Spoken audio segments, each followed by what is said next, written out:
परिषद पार पडलेली आहे. महापालिकेसंदर्भातली राष्ट्रवादी भूमिका काय ठरली आहे? आता संपूर्ण महाराष्ट्रामध्ये काल प्रदेश अध्यक्षांच्या अध्यक्षतेखाली ज्या ज्या ठिकाणी महापालिकेच्या निवडणुका घोषित झालेल्या आहेत त्याची एक बैठक झाली आणि त्या बैठकीमध्ये प्रदेश अध्यक्षांनी क्लिअर कट आम्हाला सूचना दिल्या की ज्या महापालिकेमध्ये शक्य असेल तर त्या पालकमंत्र्यांशी किंवा त्या प्रभारींची आपण युतीच्या संदर्भामध्ये चर्चा करायची आणि युतीच्या संदर्भामध्ये चर्चा करून आपण निवडणुका युतीमध्ये त्या ठिकाणी निवडणुकांना समोर गेलं पाहिजे अशा सूचना दिल्या. त्याच धर्तीवरती आज आम्ही जळगाव महापालिकेची बैठक या ठिकाणी आता बोलवलेली होती. दुपारनंतर धुळ्याला आहे. या दोन्ही महापालिकेच्या चर्चेच्या संदर्भामध्ये प्रमुख जे नेते आहेत जिल्ह्यातले त्यांच्याशी चर्चा झालेली आहे. महायुतीमधले गुलाबराव पाटील साहेब असतील किंवा गिरीश महाजन साहेब असतील त्यांच्याशी सुद्धा काही अंशी आमची चर्चा झालेली आहे. त्यात उद्याचा निकाल लागल्यानंतर परवा याच्यावरती एकत्र बसायचं आणि आपल्याला युती करता येणं शक्य असेल तर त्या प्रमाणामध्ये तसा प्रयत्न करायचा. पण भाजपातर्फे असं म्हटलं जातंय की स्थानिक आमदार जे आहेत सुरेश दामोदर यांनी असं म्हटलेलं आहे की या अगोदर राष्ट्रवादीच्या पक्षाचा कुठलाही नगरसेवक या ठिकाणी निवडून आलेला नाहीये, त्यामुळं तो विचार आम्ही सध्या चर्चेमध्ये पाहू किती जागा द्यायच्या किती नाही. आता त्यांनी काय म्हटलेलं आहे याच्यापेक्षा 10 वर्षामध्ये कुठल्या निवडणुका आता झालेल्या नाही आहेत आणि या 10 वर्षामध्ये बरीच परिस्थिती आता त्यावेळी राष्ट्रवादी काँग्रेस पक्ष 10 वर्षापूर्वी वेगळा होता, शिवसेना वेगळी होती, भाजप शिवसेना वेगळी होती. त्यामुळे आता त्या मागच्या गणितांना आता कुठेतरी अवलंबून राहून त्याच्यावरती चर्चा करायची असं काही होणार नाही. ज्या ठिकाणी इलेक्टिव्ह मेरिट असेल त्या ठिकाणचा आग्रह त्या प्रभागातला किंवा त्या नगरसेवकाच्या उमेदवाराचा आग्रह आमच्या पक्षाकडनं त्या ठिकाणी केला जाईल. युतीमध्ये ज्या काही गोष्टी घडतील किंवा चर्चेअंती ठरतील त्याच्यानंतरच आपण कोण काय म्हणतं याच्यापेक्षा नेत्यांबरोबर चर्चा झाल्यानंतरच याच्यावरती आपण चर्चा करू शकतो. आता आपल्या किती जागा इलेक्टिव्ह मेरिटच्या आणि किती जागांचं आपलं नेमकं कॅल्क्युलेशन झालेलं आहे महापालिकेचं? आम्ही आमच्या जिल्हा अध्यक्षांच्या माध्यमातून जवळपास मागच्या 3 दिवसापासून आम्ही उमेदवारी ज्यांना करायची इच्छा असेल इच्छुक उमेदवारांचे अर्ज भरलेले आहेत.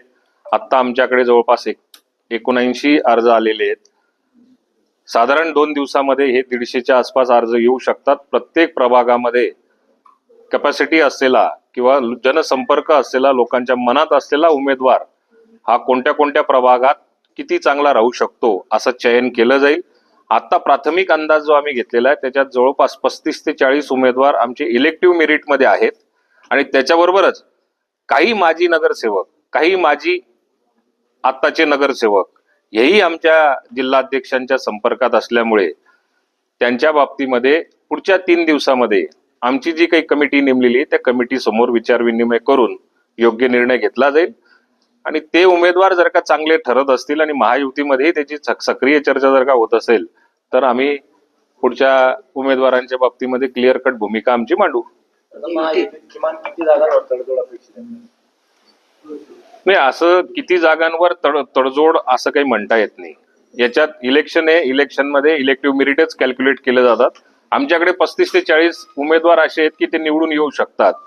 अशी उमेदवार एवढी संख्या जर का असेल तर कुठे समजा जर का चर्चेअंती आमच्या उमेदवारापेक्षा त्यांच्याकडे चांगला उमेदवार जर का असेल तर एक पाऊल मागे पुढे होऊ शकतं. पण चर्चा झाल्यानंतर याच्यावरती बोलता येईल. महायुती चर्चा जर फिसकटली तर पुढचं काय पाहू शकणार आपलं? महायुतीची चर्चा बोलणीच झाली नाही तर फिसकटण्याची आपण आता विचार करण्यात काही अर्थ नसतो. जोपर्यंत बोलणं होत नाही त्यांच्याशी चर्चा होत नाही. पण आत्ताच्या जे काही बोलण्यावरून मी जे काही गुलाब भाऊंशी बोललो असेल, राजूमामा भोळेंशी बोललो असेल, मंगेश चव्हाणांशी बोललो असेल, त्यांनी मला पॉझिटिव्ह या ठिकाणी सिग्नल दिलेला आहे. आपण 23 तारखेला या संदर्भात बोलू. उद्या नगरपालिकेच्या निवडणुका संपल्यानंतर काउंटिंग संपल्यानंतर परवा याच्या बाबतीमध्ये एकत्र बसू, अर्जांचं चयन होईल आणि त्याच्यानंतर त्यांच्याबरोबर चर्चा होईल. माणिकराव कोकाटे यांनी राजीनामा दिला, काय सांगा? नाही, माझ्या नावाची चर्चा आहे हे माध्यमांमध्ये असेल किंवा सोशल मीडियावरती असेल, माझ्या दृष्टिकोनातून ती आनंदाची गोष्ट आहे. पण पक्षाच्या दृष्टिकोनातून सर्व प्रादेशिक समतोल ठेवणे, सर्व समीकरण जुळवाजुळव करणे, राज्याचे प्रमुख मुख्यमंत्री जे असतील त्यांच्याशी चर्चा करणे, या पक्षाच्या वरिष्ठांची ही जबाबदारी आहे. पक्षाचे वरिष्ठ जो निर्णय घेतात तो कार्यकर्त्यांनी ऍक्सेप्ट करायचा असतो. त्यामुळे आपल्याला काय वाटतं नाही वाटतं याच्यापेक्षा पक्षश्रेष्ठींना काय वाटतं आणि पक्षश्रेष्ठी जो निर्णय घेतील तो सराकोफी असतो. कार्यकर्त्यांमध्ये कुठेतरी आनंदाचं वातावरण पण पाहायला मिळतं तुमच्या नावाची जशी चर्चा चालू होती. नाही, प्रत्येक जिल्ह्यामध्ये प्रत्येक आमदाराच्या नावाची ज्या वेळेला अशा पद्धतीने चर्चा होती त्या त्या कार्यकर्त्यांना त्या त्या जिल्ह्यातल्या कार्यकर्त्यांना त्याचा आनंदच होत असतो. असा आनंद समजा जर का उत्तर महाराष्ट्रात धुळे, जळगाव, नंदुरबार मध्ये होत असेल तर तो काही वेगळी गोष्ट नाहीये. होत असेल, पण पक्षश्रेष्ठींना ज्यावेळी निर्णय घ्यायचा असतो त्यावेळेला मात्र महाराष्ट्राचा विचार करायचा असतो. महाराष्ट्राचा विचार करूनच ते निर्णय घेतात. योग्य तो निर्णय घेतील. आता गेल्या वेळेस पण बीड आणि नाशिकमध्ये मंत्रिपद फिरले होते. उत्तर महाराष्ट्राची जबाबदारी आपल्याकडे आहे. उत्तर महाराष्ट्राच्या दृष्टिकोनातून असं वाटतं का की पक्षाने आपल्याला या ठिकाणी ही जबाबदारी दिली पाहिजे, उत्तर महाराष्ट्राला पण न्याय मिळाला पाहिजे? नाही, आता बीड आणि नाशिक असं आपल्याला काही म्हणता येणार नाही, पण नाशिकमध्ये समजा 7 जागा होत्या, 7 पैकी 7 युतीमध्ये आमदार त्या ठिकाणी निवडून आलेले होते. त्यामुळे तिथे 1-2 जागा जर का जास्त गेलेल्या असतील तर त्यावेळची जी परिस्थिती होती, आपल्याकडे उत्तर महाराष्ट्रामध्ये फार समजा 20 विधानसभा लढवल्या जातात, पण 20 पैकी केवळ आम्ही 2च लढलो. 2 पैकी मी आलो आणि एक नवापूरची जागा जी होती, नवापूरची जागा थोड्या मताने आमची त्या ठिकाणी पराभूत झाली. असं आपल्याला बीड आणि नाशिक किंवा पुणे, कोल्हापूर, सातारा, सांगली असं काही म्हणता येत नाही. पण पक्षश्रेष्ठी प्रादेशिक समतोल ठेवण्याचा नेहमी प्रयत्न करतात. येणाऱ्या काळात सुद्धा तो प्रादेशिक समतोल ते ठेवतील. ड्रग्ज प्रकरणी आणखी एका मंत्र्याचा राजीनामा होणार आहे. नाही, हे तर कोणी डांबून ठेवलेलं आहे. महाविकास आघाडीच्या नेत्यांनी डांबून ठेवलेलं आहे, भाजपच्या डांबून ठेवलेलं आहे. नगरपालिकेच्या निवडणुकीमध्ये मतदार राजा असतो. त्यांचे संपर्क स्थानिक स्तरावरती सर्व पक्षाच्या, सर्व नेत्यांच्या, सर्व उमेदवारांबरोबर असतात.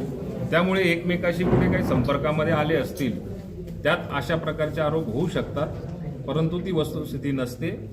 मला नाही वाटत की असं काही पैशांकरता कोणी डांबून ठेवलं असेल आणि पैशांकरता डांबून ठेवण्याकरता कोणी आमंत्रण दिलं असेल असं काही होत नाही.